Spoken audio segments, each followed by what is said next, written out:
Before I formed you in the womb, I knew you. Before you were born, I set you apart. God didn't create you to be average. He set you apart for a purpose. That means there's something unique inside of you. There's something unique inside of you that the world needs.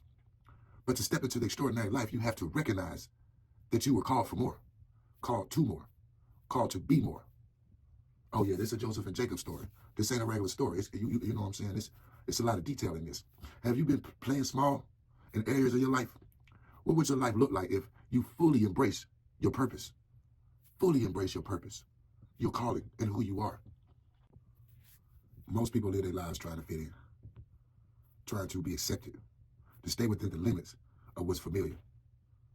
But those who truly make an impact, those who live extraordinary lives, are the ones who choose to rise above the ordinary. Being extraordinary isn't about having special talents or being born into the right circumstances. It's about making the decisions to grow beyond your limitations, to develop a mindset that refuses to settle, and to commit to becoming everything God created you to be. How big is God to you? Is he the biggest, or do you have a problem he can't take? Extraordinary people think differently. They don't just dream, they take action. They don't let fear stop them. They push through. Romans 12:2, do not conform to the patterns of this world, but be transformed by the renewing of your mind. That's good. If you want to be extraordinary, you have to change the way you think.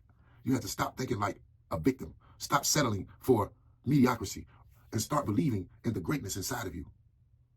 What negative mindsets have kept you from stepping into more? What new thoughts and beliefs do you need to adopt? Developing extraordinary habits. Success isn't built in one day. It's built daily. Extraordinary people don't just wait for inspiration. They create discipline and disciplined habits that set them apart.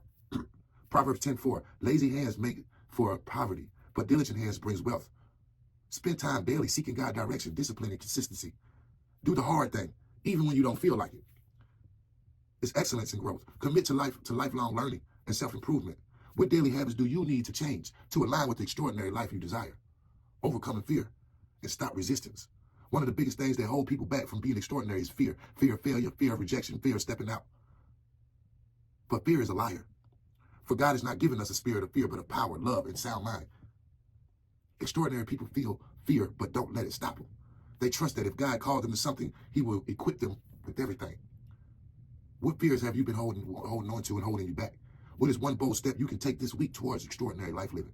Being extraordinary isn't about being famous or rich. It's about fully walking in the purpose God has for you. It's about living with passion, serving others, and making an impact. Ephesians 2:10, for we are God's handiwork, created in Christ Jesus to do good works, which God prepared in advance for us to do. When you learn to be extraordinary, you don't just change your life. You change the lives of those around you. You inspire others to rise higher. You become the person God intended you to be, extraordinary. Make a commitment today to stop setting and settling for less than you are worth and what you were created for. Step into your extraordinary life with faith, boldness, and action. I refuse to be ordinary. I'm called, chosen, and created for greatness. I will rise above the fear, embrace discipline, and walk boldly in my God-given purpose. Are you ready to be extraordinary? Because it starts now. I hope this lesson was a blessing.